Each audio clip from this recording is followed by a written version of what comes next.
It's an all-out war between WhatsApp and the government of India. After the new IT laws for social media came into effect, WhatsApp has taken the battle to court. The messaging giant is suing the centre, saying the new digital rules mean the end of user privacy.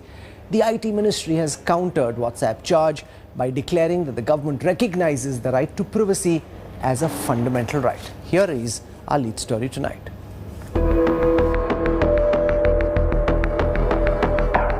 It's the government of the world's biggest democracy against the world's biggest messaging app.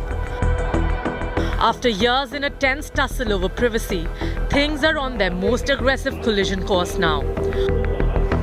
WhatsApp has dragged the government of India to court, looking to block regulations that the Facebook-owned app and experts say would break privacy protections to users.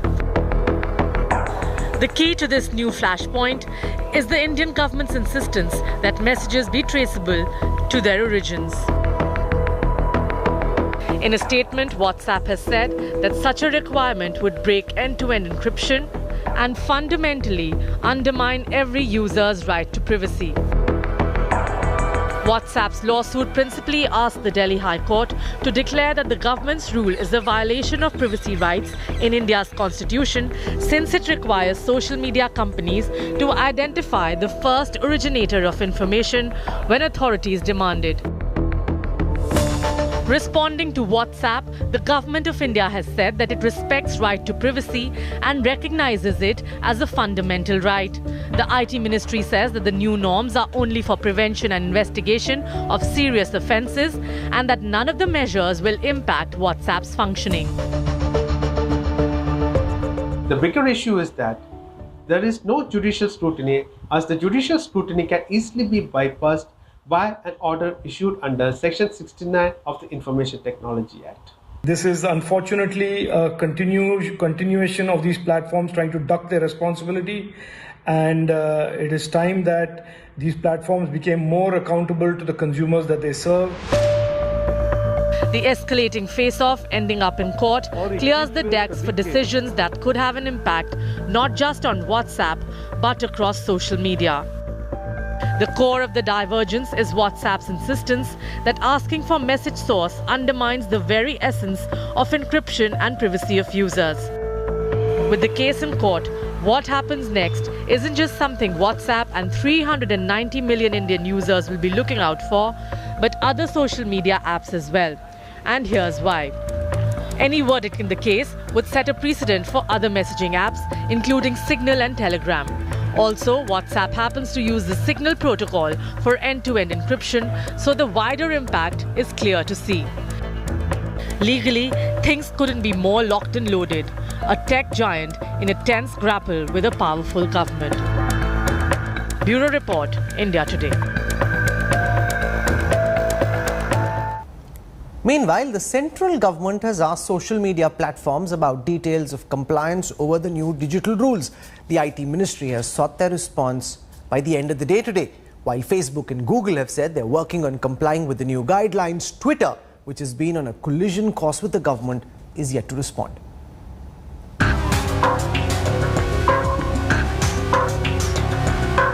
It's big tech versus the government of India. As new IT rules for social media companies take effect, large digital platforms, Facebook and Google, have said they are working towards meeting compliance requirements. But here's what the fresh guidelines for social media say. Tech firms need to appoint three types of officials: a chief compliance officer, who will ensure that new rules are followed; a nodal officer, who will be in touch with law enforcement agencies 24/7 to remove or block any illegal or inflammatory content; a resident grievance officer, who will acknowledge grievances within 24 hours and respond to complaints within 15 days. Companies also need to identify the first originator of any controversial or disputed message. The three official panel will be liable if any illegal content is shared over their platforms. Non-compliance with rules would result in these social media companies losing their intermediary status that provides them exemptions and specified immunity from liabilities for any third-party information and content hosted by them. In other words, if the tech giants don't comply, they will be liable for action. While Facebook and Google have said they are working on complying with the new IT rules, Twitter has not commented on it so far. Its Indian rival Coup has said it has complied with the requirements of the new guidelines. WhatsApp has challenged the new IT rules in Delhi High Court. YouTube too is yet to respond. Apart from the digital war, a political war has also erupted, with the opposition accusing the Modi government of bullying and intimidation. What happens when you start finding the end-to-end encryption and tracing the first originator and direction to stop? What happens to privacy? It is blown up by a bomb called the Modi government bomb. This is complete censorship, complete thought control, complete terrorizing of the social media, complete control freak. What we have unfortunately seen coming from the government of India is, instead of seeking accountability, they are seeking control. Instead of ensuring that rights of citizens are maintained and free and fair news stories reach to them, we have seen that they're trying to control what is being read, what is being shared, and anyone who has a differing point of view will be held accountable. The centre has been on the warpath with social media giants, especially Twitter, for a while now. But the question is, can internet really be policed? Bureau Report, India Today. This is far and away the most important debate of our times, because it impacts every single one of us, because virtually everyone watching at this time is likely to be on Twitter, Facebook, WhatsApp. Is the government being unreasonable? Is the government trying to intrude into the privacy of users? Or are tech giants being irresponsible by refusing to comply with what is now an Indian law? Joining me on this broadcast, I want to welcome first Rajiv Chandrasekhar, Rajya Sabha Member of Parliament and spokesperson for the Bharatiya Janata Party. Squaring off against him tonight, Rohan Gupta, spokesperson for the Congress. For perspective, we have Arvind Gupta, digital economy policy expert, former chief executive at MyGov. He has been a key part of the BJP's IT cell, IT armies, run digital campaigns. Rahil Khurshid joins us. He is the co-founder of Lamina Global. He's headed Twitter in India. Last but not least, I want to introduce Professor Kanchan Kaur, Dean at the Indian Institute of Journalism and New Media. She is a key part of the IFCN fact-checking network in India, which is run by Facebook and is a group of fact-checkers working with different organizations. I want to go first to Rajiv Chandrasekhar to lay out at the outside why you believe that the court case that's been filed by WhatsApp against the Indian government is bad. Why is it that you believe that this is an irresponsible act, and why, instead of arguing and fighting and challenging the government in court, WhatsApp ought to fall in line and do what the Indian government is asking for, which is to allow people, allow the government to know who's messaging whom and why? So thank you, Rahul, for having me on the show. No, so I didn't say what WhatsApp is doing is bad. I said, and you know, WhatsApp, like any other entity, has the right to seek recourse in courts if they think there is something that is unfair, and so that is their right, and they are well within their rights to exercise that right. What I said was the contention that they were making was a very dubious contention that traceability somehow equals breach of privacy. And it is absolutely not. To imply and to spin that ask a legitimate requirement for law enforcement to seek the traceability of something that is illegal is somehow equating to breaking encryption and violating privacy is just plain wrong. It is just wrong, and I think they put it out there to maybe influence the narrative that is being built around this. So I leave it to that, and I leave it for the court process to discuss. No, but it's not as simple as that. You've run tech, media and telecom companies, and you understand well that the tech infrastructure, architecture of WhatsApp is such that encryption is at the core of the product. And what the company is arguing is, if we start tracing who sent a message first, this requires us to break the encryption code, which essentially impacts privacy. Rahul, and that is precisely the point I said. Trying to equate traceability to breaking encryption is a fake, false narrative, because there are ways of tracing by tagging messages and communication that has nothing to do with inspecting or deeply prying into the contents of the message.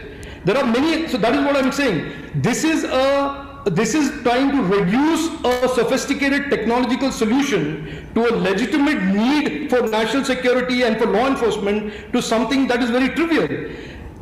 I say again, and I say this with some command of the facts and some knowledge of what I'm talking about, that traceability is not automatically equivalent to encryption and cracking privacy.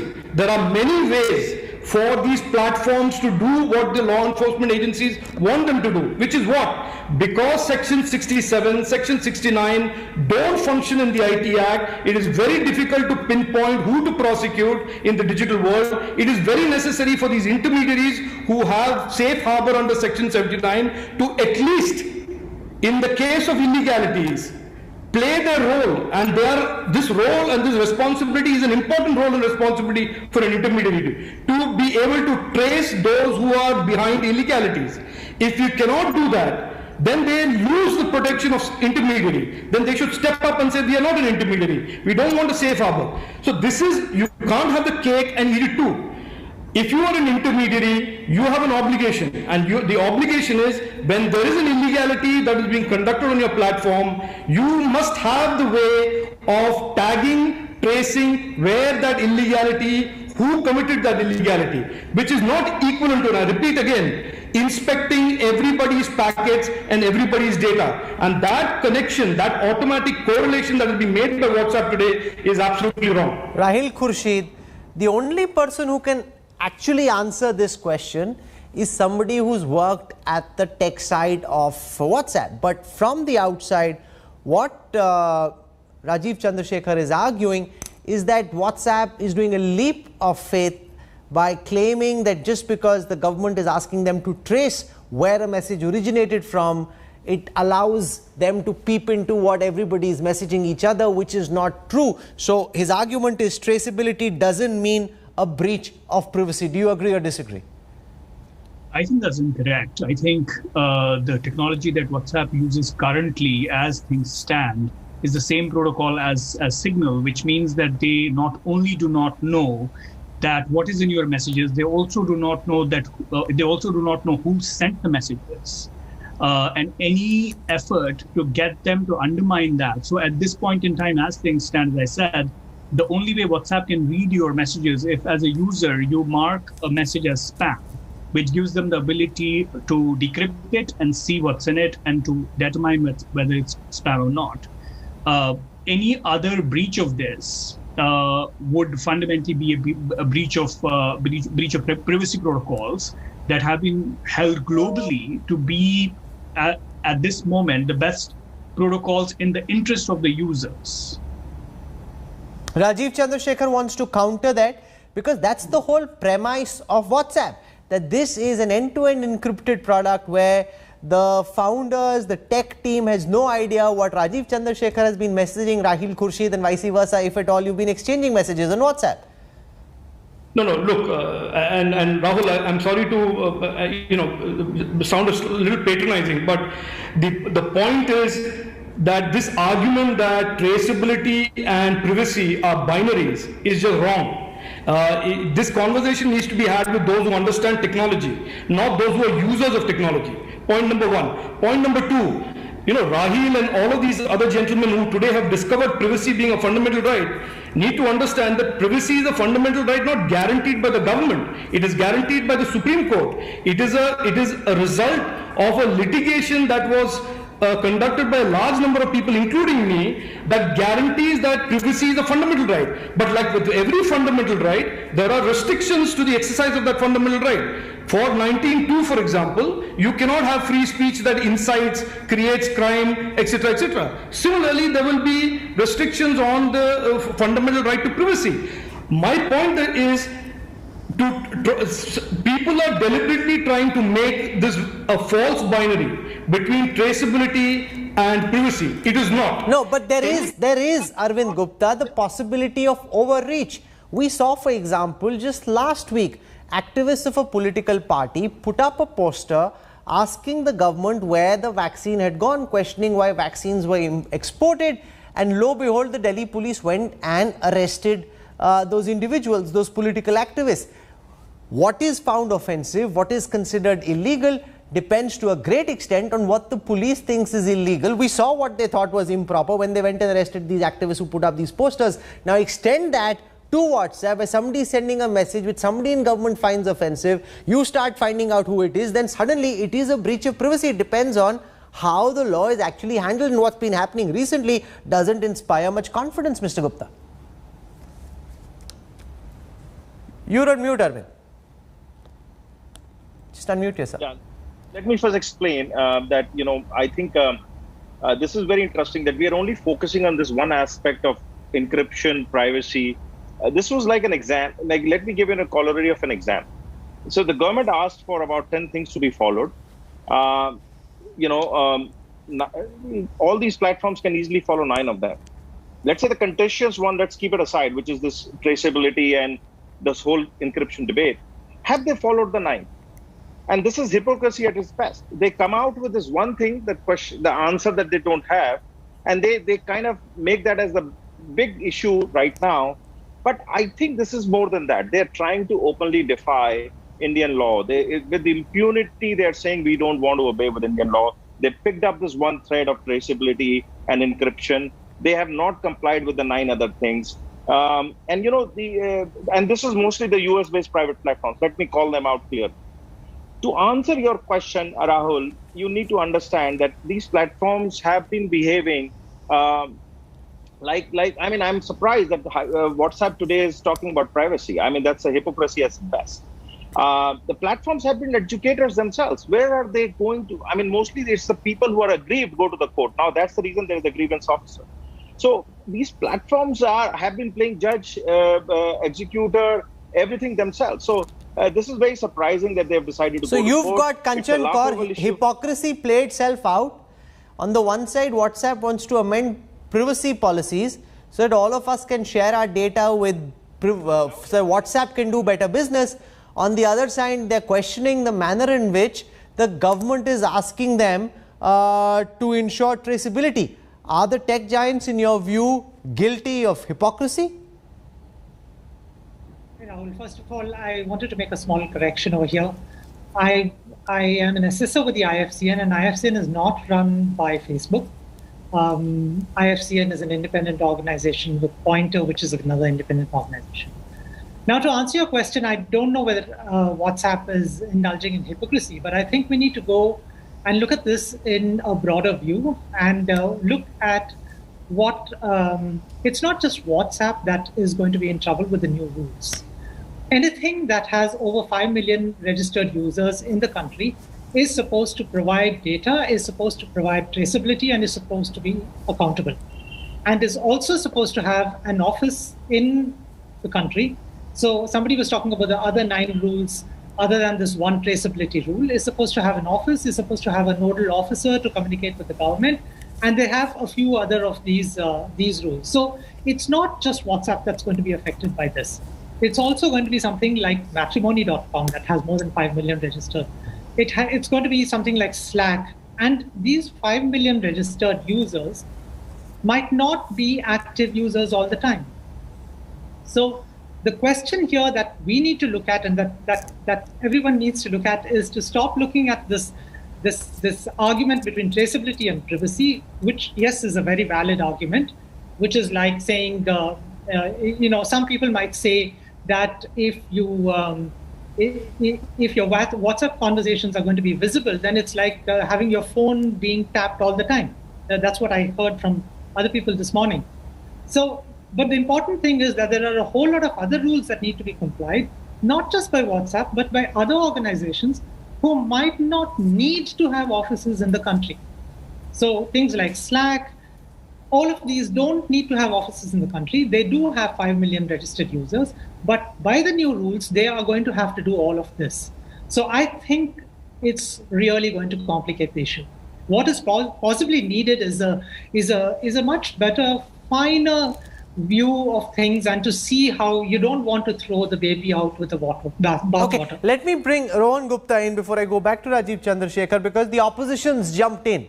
You're asking for more cases to be registered against BJP netas. It seems as if it's Congress and Twitter in an alliance versus the Bharatiya Janata Party. This is a very, very complex issue which has ramification on everyone's lives. The moment you complicate it by politicizing it, it almost becomes as if tech giants on the side of the opposition, and it gives the government a danda to beat everyone with. Rahul, I'll start with one simple sentence: that dissent, disagreement and criticism, these are the biggest enemy of Modi government today. See, today the definition of anti-national is not against the country, it is against the BJP or Modi government. When in February, Mr. Ravi Shankar Prasad was talking about the new laws, the two things he spoke was that we want to stop the fake news and misinformation from all the platforms, and that is the basic objective of new IT laws. But now see the recent toolkit issue. What is happening? The same government, it is about Congress party. There is a document with our logo, which was forged and tweeted by official spokesperson of BJP. We are complaining to police, and rather than questioning that person, government is standing by the person, the BJP spokesperson. Look, here government and BJP spokespersons are different. They are standing by them and they are questioning the platform that why he is marked as manipulated media. This shows the intention of BJP government. This shows the intention of Modi government, and that is where the questions come. If you remember, Rahul, we had debate in 2019 about the Pegasus software that WhatsApp had written to government of India. There was a lot of controversy there. So here the basic issue is of the intention of the government. For them, objectionable, the word objectionable is used in the new IT law. Who will decide that? If Modi government is going to decide what is objectionable, it is against the government and not against the country. Recently, Mr. Ravi Shankar Prasad told social media platforms to remove particular posts. Obviously, they were exposing this government on corona mishandling. So they are so sensitive towards any kind of criticism that for them objectionable is anything against the Modi government. This is why it's also a political debate, Rajiv Chandrasekhar, that what do you consider objectionable, what do you think is illegal? And I repeat once again what I said about those posters which were put up in the national capital by political activists which said, where has the vaccine gone, why was it exported, and those activists were arrested. Now when this is happening and then the government comes out with the rules that it has, people will wonder and question what the real motive is, and that's a real question which cannot be run away from, Mr. Chandrasekhar. So Rahul, whenever I get into these discussions on free speech with the Congress, it turns out to be a little bit of a farce, because these are the people, the gentleman is using the word objectionable. Nobody has used the word objectionable in the intermediary guidelines. The last time there was such a loose definition that criminalized conduct online was when they passed a bill in 2008 called the IT Act 2008, which had a section 66A, which required the Supreme Court and many petitioners like us to strike that down. They were the ones who legislated a law that made it easy for the police to arrest anybody who did anything objectionable.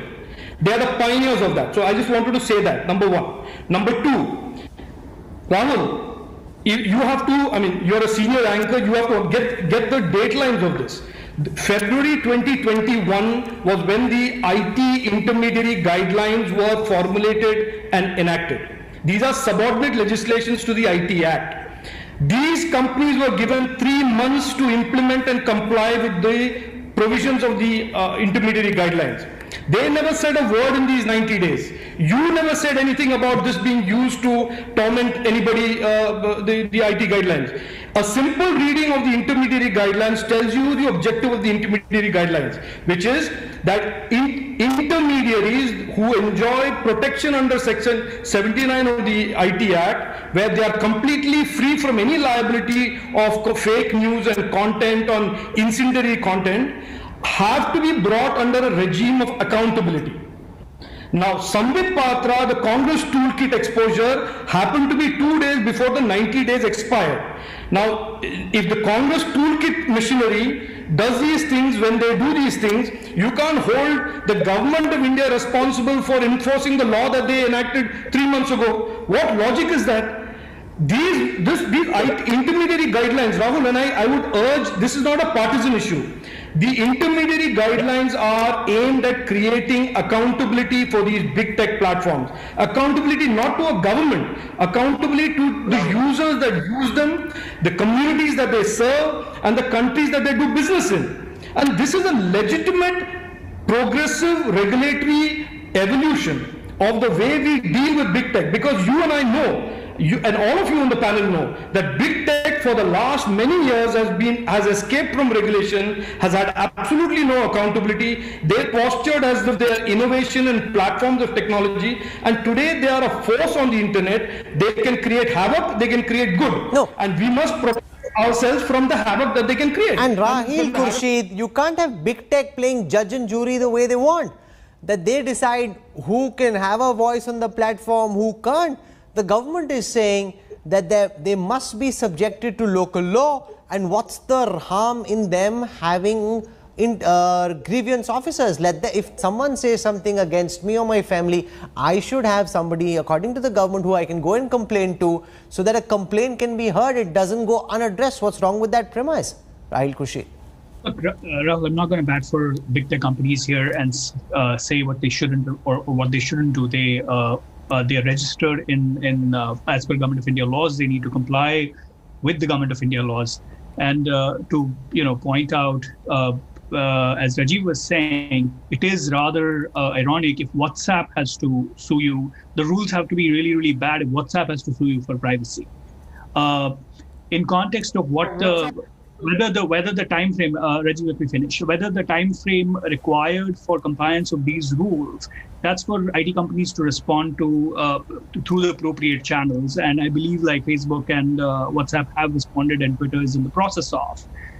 In context to whether the actual rules give immense powers to the government, taking away power from the users, that's the crux of the issue here. And that's why privacy rights activists and users indeed are up against arms, are up in arms against these new rules. And I think we need to go back to the very crux of this debate as to why is it that breaching fundamental security protocols that empower the users and not the government at this stage is the issue. So again, like going back to the rules itself, sub 5 million category apps, if these are buy invite only apps with higher security protocols, what's the government's response to getting into those apps? Why is it that privacy that's assured to a mass market is on the chopping block here? Okay, let Arvind Gupta respond to it. What about those apps with less than 5 million users? There are plenty of such apps, and then if it's illegality that you're worried about, a lot of that can shift to these smaller apps as well, Mr. Gupta.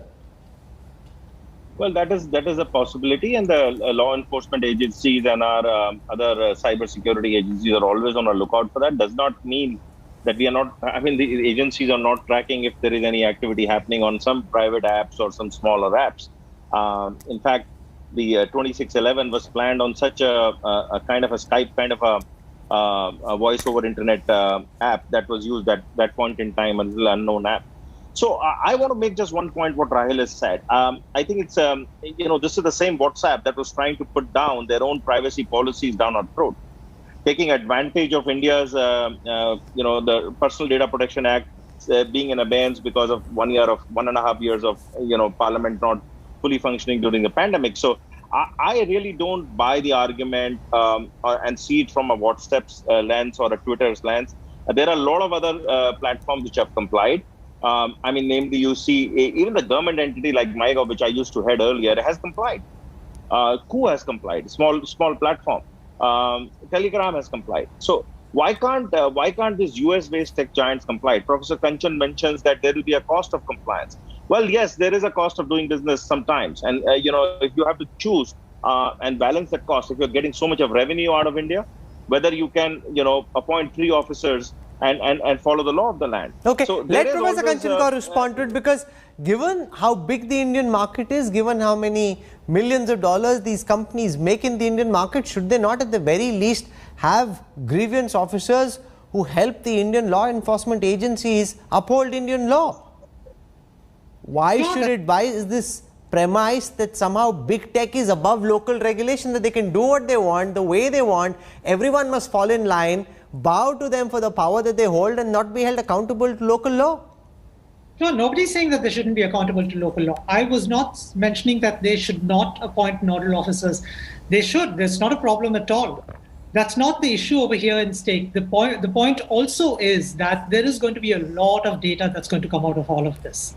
And what is going to happen to that data? We are looking at data breaches all the time, and we want to see where that data is going, right? So it's not the question of, like I keep saying, it's not just WhatsApp or it's not just Facebook. It's not just the big tech. Yes, the big tech giants have to be a lot more responsible than they are.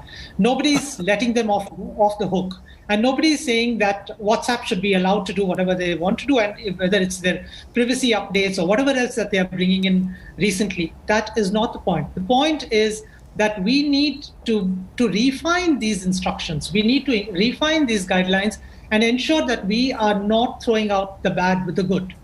We need to actually deal with them in a different manner. We can't bring in one large, regulation that will cover everything and will not look at issues that are, will not look at individual issues that are very relevant. For instance, the issue of privacy on any platform, not just WhatsApp, is important. And sure. Which is why but Rohan Gupta, you mentioned l'affaire Sambit Patra and Twitter and manipulated media. Let's take that as a case study. Now, Twitter turns around and says, we think Sambit Patra's tweet is manipulated media, and then they don't explain why they said this. Now, that's like playing judge without even giving a judgment that I have decided this is manipulated media, now deal with me. So obviously, Sambit Patra is having to face reputational consequences. Your party is attacking him. At the very least, there must be some explanation for why they took the decision that they did. They received a complaint on the Congress's behalf. They've acted without explaining. Even a judge in the Supreme Court doesn't act like this. Rahul, if you see, Twitter is one platform. They have their policies, right? So as per the policy, if we find something objectionable on the platform, we have to write to Twitter. And here it's not about any third party thing. It is about Congress party misusing our logo, forging our document and showing us toolkit and doing press conference on that. We submitted that, okay, this is our original paper and these are the papers circulated by them. In Twitter, they have their internal system of fact finding, and after that they wrote it is manipulated media, and whatever we wrote to Twitter, we put it in public domain because it is about us. Why BJP has not given the counter argument on paper? If Mr. Patra, he's been accused, if they feel that it is wrong, they should have come out with the truth. These are the original papers, and this is the source, this is the metadata. Why they have not done it? If Twitter is wrong, BJP should have proved it. But no, here they don't want to prove it. They are the judge. They brought government into it and they sent notice to Twitter that why you have marked manipulated. Where is BJP here? Government of India was never part of this whole issue. But if you see, now BJP is not there. Government of India is fighting with Twitter. So it's not about any particular platform. I'm totally against giving any kind of freedom to any platform. At the end of the day, our sovereignty is at the top. But if you have to see here, you see the intention of the government. That is what I'm saying. What has happened today, Rahul, explains the intention of this government, that what is going to happen in future. For them, anything which is objectionable, anything which will counter them will be removed. For them, so after implementing, anything which goes against this government will be classified as anti-national. Let Arvind Gupta respond to that. That ultimately it comes down to, can you trust the government? Do you have faith in the government playing the role of a fair, neutral adjudicator, or will they look out for their political interests first? And I have asked you this question twice. very smartly, you ducked the question both times round. I gave you the example of what happened just last week in the capital with those posters being put up and those people being arrested. So, Rahul, I have a very simple answer to this. There is a legal process, and if there is a lawful process, and categories are, foreign relationship, public disorder. I've always said this in the past. That's where your right to, freedom of speech and right to privacy goes away. And sexual abuse of and child abuse, child sex. Sure, but these were just posters which questioned where the vaccines were going. And you arrested those people. Now imagine that starts happening on WhatsApp. Somebody doesn't like the government, says something on WhatsApp, Rahul, and there's plenty of that flying around. My job is to explain to you where these reasonable restrictions will actually apply. And, whether that vaccine or whatever the case, I'm not going to get into that. I'm not drawn into that also. My simple point is that, these exist. The laws of the land exist. There is a legal process to paint it with the same brush that, everything will be read. Every privacy will be broken. I think both WhatsApp and its surrogates and its legal machinery are trying to paint a very, very different picture than actually what exists. Okay, but Mr. Chandrasekhar, frankly, does it not come down to who do you trust more? Do you trust big tech more, or do you trust government more? It's frankly Hobson's choice, because on the one side you've got lots of people sending nasty messages to each other. They're spooked if some of these messages are deemed illegal and inappropriate. Will Big Brother come after me through big tech? And then if Big Brother and big tech are together, then the Aam Aadmi's really had it. No, look, Rahul, the challenges that people and governments are facing with big tech is not limited to India. So first of all, not a Hobson's choice, to use your words, between the government of India and big tech. This is a Hobson's choice between governments all over and big tech. So let me park that one point for the minute. The real issue here, Rahul, and I'm taking from where the Congress spokesperson left off, WhatsApp may have some problems, Facebook may have some problems, but the real biggest, in my opinion, issue today is about Twitter and its conduct. Now, Twitter is becoming a full-blown publisher. You are a publisher, you belong to a publishing company, you have a lot of restrictions that are placed on you in terms of foreign ownership, the compliance with Indian law. But you have Twitter today, which is a very interesting platform, which is that they will suo moto, based on no right of natural jurisprudence, violate Article 19.2 and Article 19.2 free speech, without giving any justification. The Congress gentleman says, oh, we wrote a letter, we gave them proof that it was fake, and Twitter just accepted it. That is not how the process of natural justice works. I agree. They have to then... So my point here is, Twitter has been in consistent violation of Article 19 and Article 14 of the Constitution. And Twitter is a bigger problem today for democracies all over the world, because they have given themselves the power of judge, jury and executioner, and it is in complete violation of Article 19 and Article 14 of our Constitution.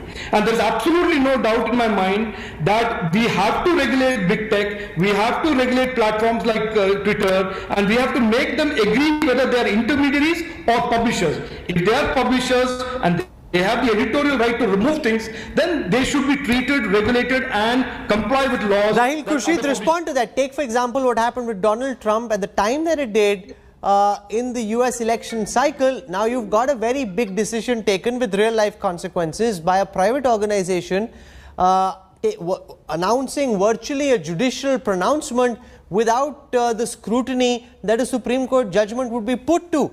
And therefore, is that too much power? And Rajiv Chandrasekhar makes the very compelling argument, you cannot be above the law, you need to be regulated. Twitter is regulated by, as per the government of India's laws. In context of the Donald Trump decision, that decision has been upheld by the Facebook Oversight Board for Facebook as well, because there was a direct correlation of offline violence with online content. In context to Twitter and how it has gone up against the government of India in the last few months, I think particularly in context of the farmers' protests and the arbitrary order that the government of India sent, asking Twitter even for the removal of some of the tweets by members of parliament, which one must remind Mr. Rajiv Chandrasekhar that if there's a change in the government, the shoe might fit on the shoe might fit on the other.